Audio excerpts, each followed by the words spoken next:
It's college football week 11, and we have a new Heisman favorite. A man lost his job today, and the betting market's open, and the odds are already on the move. But, Bobby, first, we got to talk about conference futures. The ACC in particular is now up for grabs as Georgia Tech lost this past week to North Carolina State. Miami also took a loss on the road as a double-digit favorite. And now we're looking at Duke plus 240, Georgia Tech plus 310, Louisville plus 380, Virginia plus 380, SMU plus 950, and Pitt plus 1700 as your favorites. Bobby, can you talk us through the ACC as well as its impact on the broader college football landscape? Yeah, I think you want to start off by saying you never go full ACC like they did this weekend. I mean, even Louisville was down at one point early in the second half at Va Tech. You know, they did end up covering that game in that one. And then Cal had a drive at one point against Virginia, even though UVA did surprisingly win that box score there. But yeah, both losses obviously really hurt Georgia or ACC's chances of getting two bids into the college football playoff. Very thin paths for both. I think it requires Georgia Tech to beat Georgia last week of the year. And then Miami winning out and then having that Notre Dame win really carry a ton of weight, depending on, quite frankly, chaos in lots of other leagues and whatnot there. As far as the ACC goes, I mean, Pitt's playing the best ball right now, but they have Georgia Tech and Miami still on the schedule. SMU plays Louisville. Virginia plays Duke. All of these teams kind of play each other, and it kind of creates whoever's the winner of those three kind of series, if you will. Those are going to be your finalists, you know, unless the ACC continues to full ACC itself in this one. And of course, Virginia down there at the bottom, they're going to be dogs to Duke when they play there next week. But also, in the ACC title game, they're going to be dogs in that one. They're the lowest power rated team among these. So it'll be interesting to see how we get from there. I think Pitt's the most interesting one at price. But again, you have to think about, hosting Miami last week of the year and then at Georgia Tech. But we saw the Yellow Jackets obviously get exposed as far as pass defense, something we've kind of hinted at before early in the season. As far as what this means, big picture, I think this really starts to, and as we start to kind of think about the big picture, for eliminating two ACC teams possibly from the equation. I think we've kind of already done that in the Big 12. We'll talk about them on Wednesday. But I think this opens up a fourth team for the Big 10. The two lost Big 10 teams, we won't address Michigan really here. Obviously, they'd have to beat Ohio State. If they do that, they have a great shot. Right. But kind of want to focus on Iowa, Washington, and USC in this market. All currently two lost teams. All of them have Oregon left on the schedule, actually, with obviously Iowa having hosting the Ducks this weekend. If any of them were to upset the Ducks, giving the Ducks a second loss, and obviously with them winning out, I think both those teams would be still live to get in the college football playoff, and that's how the Big Ten would kind of get four teams in. So if you like one of those teams, I think that's your path. And I think we had a listener question after we went off air last week. Iowa, in the mid-20s to make the playoff. That's already dropped to 11-1 based on some of the other chaos and betting action and quite frankly, the betting market being less than 7 in this game in Kinnick. So I think that's an interesting one. That was one I got asked about like 3 times last week by separate people, including on the show. But yeah, I think that's the path and what's becoming kind of apparent in the Big Ten is one of these teams can possibly sneak in. As we're seeing a lot of chaos, one thing has been consistent this season, and that's been Ohio State. They seem to get better and better. And with that, Julian Sayin is now your favorite to win the Heisman Trophy at plus 175. Our previous favorite, Fernando Mendoza, plus 220. Ty Simpson, plus 340. Marcel Reed, plus 650. And then a significant drop-off to Gunnar Stockton at plus 2,500. So, Bobby, how did we get here? How did we get to the point now where Julian's saying at the beginning of the season, the defense was getting a lot of credit, Jeremiah Smith getting a lot of credit for the success. But now with his offensive efficiency, it seems like that's what's driving him to the top of the market. Right. Well, a hand up. I didn't see this this Julian saying, kind of being the favorite in the Heisman market coming. We did talk about him after week 1 in the Texas game, how he impressed, and have mentioned how he's clearly a very awesome player, has nothing to do with her negativity about him had nothing to do with him as a player. But basically, I quite frankly just think as he was kind of slowly climbing up the board, I think the market did a great job anticipating what the media would kind of begin to do.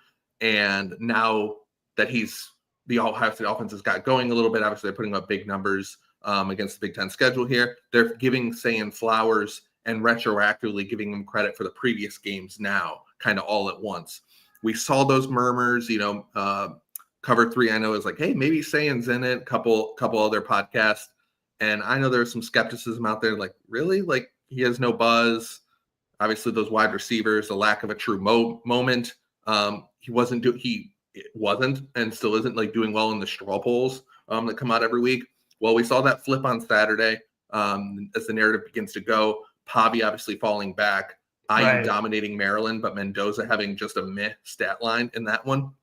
It'll be interesting to see what the polls do this week since the market had such a hard reaction to it. But after last year with Genty out of Boise, Hunter out of Colorado as more unique candidates, I do kind of think we're just at like it's going to be the Big Ten champion quarterback and the SEC champion quarterback being compared to head-to-head in statistics. I think that's just where we're going.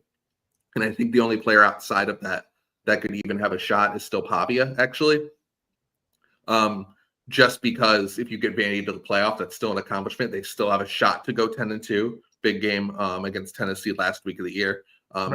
So I think he would be the only one that would have a shot there outside of whoever wins the Big Ten, whoever wins the SEC. But at the end of the day, like that quarterback will period exist because someone has to win those conferences. And I don't see anyone outside of obviously Indiana or Ohio State winning the Big Ten right now. But it kind of hinges on, Georgia's back there with Gunnar Stockton. Georgia surges. He could obviously have that performance against Georgia Tech, which will be a good win. And then, winning the SEC against either Alabama or A&M, depending on how that goes. So, like, he could be live in that. But I think that's just where we're going to be is, like, the best quarterback from one of those two leagues is where we're going to kind of end up here. Finally, to round out our futures discussion, the G5. Another big mix-up as Tulane drop an unexpected game to UTSA. Now it's kind of clearing pathways for other conferences to get back in it. San Diego State, namely, the leader in the clubhouse right now in the Mountain West. And there's also still JMU lingering out there as they've only had one loss this season to Louisville. So, Bobby, you want to talk us through the G5 pathway and maybe how some of these teams can get in it? So obviously Boise ejected itself completely after losing to Fresno. Now Maddox Madsen, quarterback, did get carted off early in that game, and the offense just died for them in that one. And, of course, that gives San Diego State a ton of equity, which you hinted at. Obviously, Tulane losing as well in the American, just kind of clustering up those teams, adding up losses there. But it gives, for the Aztecs, it kind of hurts. It helps and hurts them. Obviously, they gain win probability against Boise here in a couple weeks when they play. But if they were to win that game, Boise becomes a 4-loss team. And then who do they play in the Mountain West title game? If they were to beat Boise again, well, they become 5-loss team, et cetera, down the line, because the rest of the Mountain West isn't getting a ton of credit there. We mentioned JMU's playoff position after USF stumbled 2 weeks ago. And that even got more win equity with the thing in San Marcos, with the win in San Marcos last Tuesday. But I do think San Diego State kind of muddies that up a little bit because now the likelihood that they're 11-1, they'll have an ACC win over Cal, and then JMU will just have that Power 4 loss to Louisville, potentially ACC champion Louisville, in that one. So I think that actually muddies it up a little bit for JMU because I don't know what the committee would do if the American has so much chaos that it's going to be between one of those two teams. Obviously, both of them need to keep winning by margin in that one, and James Madison won't have a strong contender coming out of the Sun Belt West, very likely. They'll be big favorites in that one. The path of the American champion is still very simple. It's just USF if they win the league. I don't know if they can take another loss and make the title game, which would obviously give them 3 losses. I think it's just they went out, they're in. The path for those, North Texas, I should say, has the clearest path in the American to get to the title game based on remaining schedule. Yeah, they have the clearest path to just get to the title game. And obviously, we saw that game against USF, ton of turnovers there. Like they're not dead if they were to match up in a rematch of some kind. but all the American teams play each other. Memphis has 3 tough games. Obviously, Tulane, Memphis play this week. ECU's on the schedule. Navy has a tough finish as well. So they all have a chance. You're going to need a lot of chaos to get one of the non-American teams home. But the path opened up a little bit for both teams, just a hair. But like every path has to have a South Florida loss in there somewhere. Want to point out, as Bobby and I were talking about this game earlier this afternoon, or San Diego State earlier this afternoon, these odds were plus 1,800 for San Diego State to make the playoff, now down to plus 1,300. So some other folks have the same observation that we do, that there is a path, and perhaps these odds are a little long. Bobby, let's turn to the Week 11 betting market. The market is open, and the odds are on the move. I wanted to talk to you first about a weeknight game. Friday night on the short week, Northwestern at USC. Northwestern coming off of the bye. USC getting the win last night against a Nebraska team that lost its quarterback in the game, and the backup honestly looked like he had a really hard time playing football. So, Bobby, this was a Sunday morning coffee play for me. I like playing the under 51.5 here. I really think that Northwestern can make the game ugly. Mavia is really having a tough time last night passing the ball, and the offense kind of looked clunky.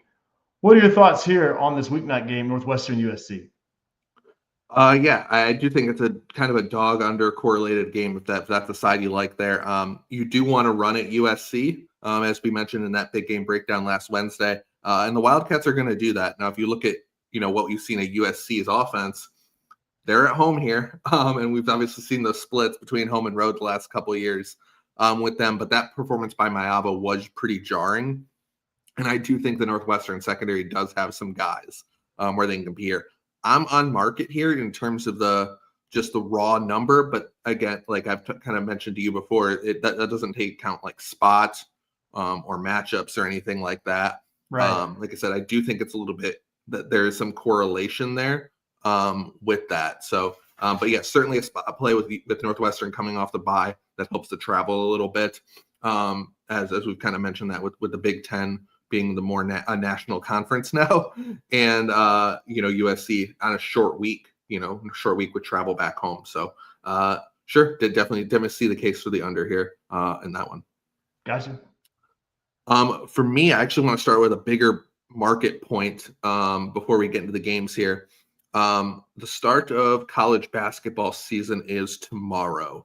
I expect the market Sunday today. I expect it to behave pretty normally. The number grabbers do their thing and whatnot on the early openers.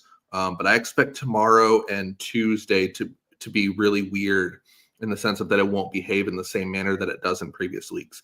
Many major groups are going to hold off some of the credit at their PPH shops and just keep the capital live for early season college basketball. Totals you're going to see move tomorrow, as many as 10 points. I mean, you see that Northern Arizona Drake game, already moved 4 there. Another game, flip favorite from FanDuel opener there, Murray State, Nebraska, Omaha. So you're going to see these crazy moves, and you're going to see more of that in that sport because it's so valuable early in the season if you do your work on it. So what this means for me is I think we're going to see a quieter market, but I think we're also going to see the moves that happen in the market are going to probably be more real. That would be my guess. Obviously, there's certain groups, certain people who are college ball only. They will probably behave normally. But the groups that dive into everything else, I think, are going to behave different in this one. And that'll be an interesting thing to watch this week and really the rest of November, but mainly focused on this week. Right on. So as we get into this week's board, I will start with 127, 128 Temple Army. I bet Temple on open. It's actually moved against me. I think Simon and the Temple offense is going to be able to score an Army here. I think I'm still lower on the market than the Black Knight, so I do think that'll come off the 7 at some point. 133, 134 Colorado, West Virginia. Mountaineers took money all week in a dead right side against Houston. That offense looked much better with the QB change, and we're seeing a true bottom fallout situation for the Buffaloes. I don't know where this market goes from here, but it was pretty jarring seeing West Virginia based on their current state of how they've been this season, as a near touchdown favorite here in this one. 151-152, Wake, Virginia. Wake offense and defense really struggled last week against Florida State. And you saw the kind of the body type gap between the Seminoles and the Deacon Demons. That isn't the case here. We saw UVA take money up to 6 at Cal last week. They finally won the box score, like I said. I'll be interested to see if I'll be interested to see if that UVA money shows, and maybe potentially buying back on Wake Forest, thinking they play a little bit better here against similar competition. Actually, the UAB Rice game. Rice famously doesn't have, this is impromptu. Rice doesn't have corners that can compete against passing offenses. So if that's going to come off the 3, I'm very interested there. So impromptu there. 163, 164, A&M Missouri. Missouri third-string freshman quarterback with Purbuella and Horn done for the year now. I'm surprised that the look-ahead in the true opener was in the 5.5 range here. You still see a 5.5 at FanDuel, actually. I think this should be at least 7, considering now that the quarterback is now a cluster injury for the Tigers. Even though I'm having a hard time with that one, that A&M's kind of approaching the top of the market. 167, 168, Auburn, Vandy. Hugh Freeze fired. The market didn't move. I lean under here, but I'm not sure what the vibes are with the Tigers. If you see like a quit performance, and if you do, like Vandy can breach that total by himself. So probably just a pure stay away, run far away pass for me on that one. 187, 188, Air Force, San Jose. Spartans were a team I was down on coming into the year, but looking forward to maybe betting them as a passing team against the Air Force secondary. Well, they took money right away. I missed that one. But what I'm going to keep looking at for a play, I actually went out of order. Sorry, Corey. No, it's all good. Yeah. I wanted to ask you about Oregon, Iowa. Yeah, I mean, we touched on this a little bit during our Big Ten playoff segment, but this is one where, any public rating still has Oregon as a really top team, and Iowa's loss now against Indiana has aged very, very well. And if you guys can even remember that far back, it took a slant route to the house for Indiana to get that win. It was one big play away from maybe the college football season being totally different for Iowa and Indiana. Another play for me on Sunday Morning Coffee was Iowa plus the points. So, Bobby, I was just really curious with this low total, at Oregon traveling to Iowa. Obviously, the stadium's going to be rocking. What are your thoughts here, Oregon at Iowa? Yeah, we've kind of seen some early two-way on this one. With the look ahead, there was a 7.5 out there. I know I have some of that myself. I don't think we get back to 7 in this one. I think we're going to continue to see an appetite for the Hawkeyes. But when I know, like FanDuel, I think was at 5.5 at one point on this game. They're not there now. I think we keep seeing these Big Ten cross-country travels matter. Iowa's still highly rated as far as power ratings. I think this 5-6 range is just where this game's going to live now. But I don't think we see I think a 7 would get bought up instantly. So is Iowa live? I think they might be. Gotcha. I think they might be. Continuing on in the Big Ten, game you hinted at a little bit earlier, 189, 190, Nebraska, UCLA. Big adjustment off the look ahead here. Corn minus 4.5. Raiola out for the year, broken fibula. When he left the USC game, the backup was just unplayable. So we're out to UCLA at 3.5. 7 attempts for 7 yards, to expand on Bobby's unplayable comment there. That's pretty incredible. Just literally just screens. That's all they could do. It was there was no attempt to move the ball downfield. The side has adjusted here. Has the total? I don't know. I think that one might be worth a look. Right below it, 191, 192, Duke, UConn. This is the one all the spot guys are going to play this week. UConn, they either have or already done so. This was 10.5 down to 8.5. Duke off winning at the Spirit Halloween store in Clemson, South Carolina this weekend, and host UVA next weekend, which could be for a spot in the ACC championship game and in line to get a playoff berth. Raw numbers and PRs will have this one higher. It's just a matter of Duke shows up in this one. Does this get down to 7? Does this ever, or does it stay like right around where it is? I think like at 7, I have to come in on Duke. I have to. Just raw number wise, I won't be able to get there. Like the spot, I think the spot's already pretty baked into it. Gotcha. In this one, it's just again a matter of like you think Duke does show up, and you've seen Duke give away a couple games this year already. Right. In games we best bet them or bet them personally. Right. Yeah, that's why I'm having trouble clicking the Duke button now. And think that the spot is realish in this one. Yeah, but it's 7. If it got to 7, it would happen so fast that nobody else, us regular folks, probably couldn't bet it. Yeah. That would be really low for this one, I think. Gotcha. Obviously, when the weather depending to high total in a game in Connecticut in November. So watch the weather there. We'll see what that one comes in at. Last game on the board, San Diego State, Hawaii. Might have that one on the Twitter poll on Tuesday for a breakdown Wednesday if you're interested. Opener around 3. We're seeing it not at 3 now. Aztecs clearly being priced as the best team in the Mountain West. I think that early morning playoff move where he said, hey, the playoff market's here. All these things are connected. Okay, you like San Diego State in this game, go, maybe you took some of that as well. I definitely regret hesitating on the open on this one because I still don't love this Hawaii team. And they're very one-dimensional, and the San Diego State defense is really good. But you are paying top dollar for the Aztecs right now. And that's the market. Guys, before we jump into best bets, please click that like and subscribe button. If you're on Spotify or iTunes, please give us a 5-star review. We broke over 1,000 views on YouTube for last Sunday's show, which is a huge accomplishment for Bobby and I. And kudos to you guys. We really appreciate you guys tuning in spite of not the best of bets. I guess we'll say that.